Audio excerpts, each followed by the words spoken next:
This first room of our tour is the Discovery Room. They mainly named it this because this was the first room the Thompson brothers accidentally discovered as they were drilling that tunnel we just walked through into the mountain.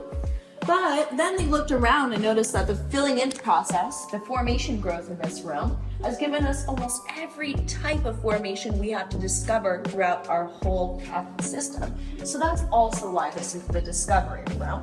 And everything around us is made out of calcite crystal or calcium carbonate that comes in with the rainwater. But now, since we're surrounded by almost every type of formation, I'll explain the different types and how they grow. Get a lot of the science out of our way forward. The tubular stalactites right behind me. They're tubular stalactites, they're soda straws, and they start to grow when a single drop of water falls from our ceiling and it leaves a ring of that calcite behind. As the water flows, that ring of crystal grows and grows as the water precipitates. And that's why the tubular stalactites are hollow in the diameter of a drop of water. That's where they get the nickname soda straw too. Sometimes soda straws can grow all the way down to the ground, like these guys down here, and this one up here. But other times they'll get clogged and can grow on the outside, forming this chili pepper on a stick formation. That chili pepper won't stop growing there. It continues to swallow up the soda straw until we get a much larger version, the stalactite. And that's why stalactites are hollow to a point. A good way to remember the difference between a stalactite and a stalagmite, though, is stalactites have a C in them for ceiling and they hang tightly, as to where the stalagmites have a G in them for ground and they might reach the ceiling someday. Definitely helps me a lot. And stalagmites, they aren't hollow just because they're growing as drops of water hit the cave floor and leave crystal behind to grow up like a cone. Over the years, though, the two formations can touch tips and grow together. And that's when we call them a column, like this little guy right here. Now, these first few formations are only growing at a rate of approximately 1 inch in 100 years. So it's a very, very slow filling in process. Just beneath that little column, this big section of smooth, almost wax-like formation, that's flowstone, and it's the only one that grows a little faster than 1 inch in 100 years. That's because this flowstone is created as water continuously flows over this surface. So it grows 4 inches in every 100 years instead of just a 1 inch. Still not growing very quickly though. Above that flowstone, we've also got where rivulets of water have gone down the walls and created snail trails of crystal. And at first, it doesn't look like much, these trails, but over time, gravity will pull it downward, starting this fin-like shape that's just grown here. Fast forward a little further though, this fin will get pulled straight to become drapolite, or cave drapery. Looks a lot like curtains or drapes, so that's why it's called this. And sometimes it'll even look like bacon, so it's nicknamed cave bacon as well. Now this drapolite, it's not only unique because it looks like bacon, with it growing in sheets as it does, it can also act as a sound insulator and soak up the echo throughout the cave. We don't notice that much in here, there isn't enough drapery, but in the last room we will. And you guys will know when we get there because the last room is also the largest area on our tour. Even though it's the largest, there isn't a very good echo in there, just with so much drapery growing. Oh yeah, brothers thought they could give us a shortcut to the next room in here so we could skip some stairs. They got around the corner though and heard water behind the walls. So they figured it was too dangerous and turned back, which was pretty unfortunate. They wasted a lot of time and money, they did a lot of damage, and they never uncovered the next room for us to look at. But for us, the biggest issue is the damage. It's here long after the Thompson brothers are gone. And unfortunately, we'll see broken formations like this throughout the entire tour today. Luckily, when water flows over these broken edges, new soda straws do start to grow. So they may never be the same, but they do continue on. The benefit of broken formations like this, though, is sometimes we can see something beautiful inside. Oh yeah, and if you're wondering where the rest of this formation ended up, Bigfoot has it for a toothpick. Oh yeah. But the inside of the crystal does tell us a bit of a story. Different colored rings represent what the weather was like and how much water came into the cave. That's because the white and clear sections, that's pure or close to pure calcite. We know the pure crystals only left in here, but there's a lot of rain coming through to thin out the mud and minerals. So the white and clear sections are the years of good rain. Orange and reddish rings, the years of drought. Less water coming through the cave meant more mud was coming in with it, and that darkened the crystals more and more.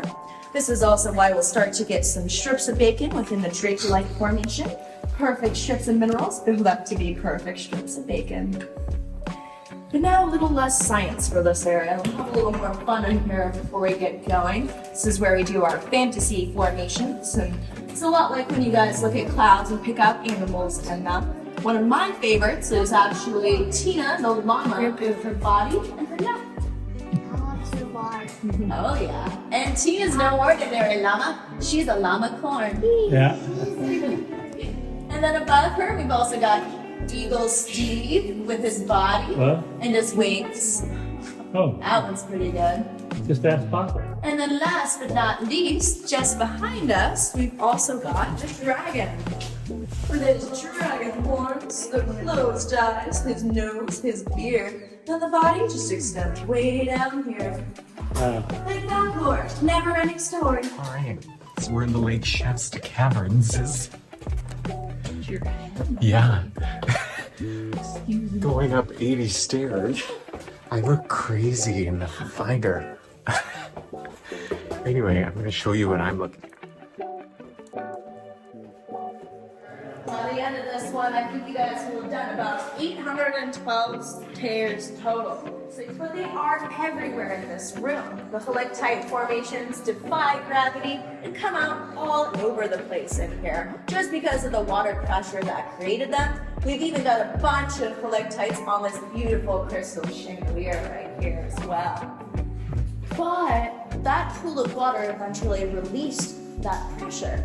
And when the pressure was released, the dripping started, but the pool is still here catching every drop, so no stalagmites started to grow. We're not sure if our coral is corallite or coralloid. Scientists aren't sure yet, but it looks a lot like coral, popcorn, broccoli, cauliflower, cabbage, dipping dots, nerves. Alright, welcome up to the grand finale of our tour, folks. This last great space is our cathedral room, and for good reason. They first would have hiked up from the town of Baird, which is about a 1,400-foot elevation gain for them to get there to the natural entrance, so it was quite a hike. Once they got to the natural entrance, they had to crawl through 100 feet of tunnel before rappelling down to this room. Today, you can see just the end of that tunnel coming out right above the windows of us. Yeah. So that's where the first explorers entered for the first time. So nothing but rope and ligaments to light their way. And it is 100 feet up, so the light we see up there today isn't daylight, just an LED put there to trick us. And here our ceiling is 125 feet above us. We can barely see there is a ceiling with the light here now. With the light they had only going 3 or 4 feet above them, all that would have been up there was absolute darkness. And for the first explorers, the ceiling could have just gone on and on forever. They never knew where it ended. But today, we're privileged to see a lot more than they ever could have imagined. Because in our day and age, we have electricity. Oh yeah, my favorite part, especially watching everyone take pictures of the dark ceiling as we come in. No, I'm just kidding. I wouldn't do that to you guys' photography. That'd be rude. The only reason the lights are up in this room is because of the bats. They don't like to sleep in the light any more than we do, so we keep it as dark as we can for them in the daytime so they can sleep in here in peace. Then they go out at night and eat mosquitoes and other flying insects. So the bats are not only our friends, but they are also a keystone to this ecosystem. They eat so many bats. Also in this room, under formation, you guys may notice on top of the drapery in here, it kind of looks like broccoli or trees all over the place. And those are these stalagmite formations. We only find them in this section of the fort because the high ceiling in here allows the water to gain velocity and splatter the crystal onto the ground. Hence the name stalagmite.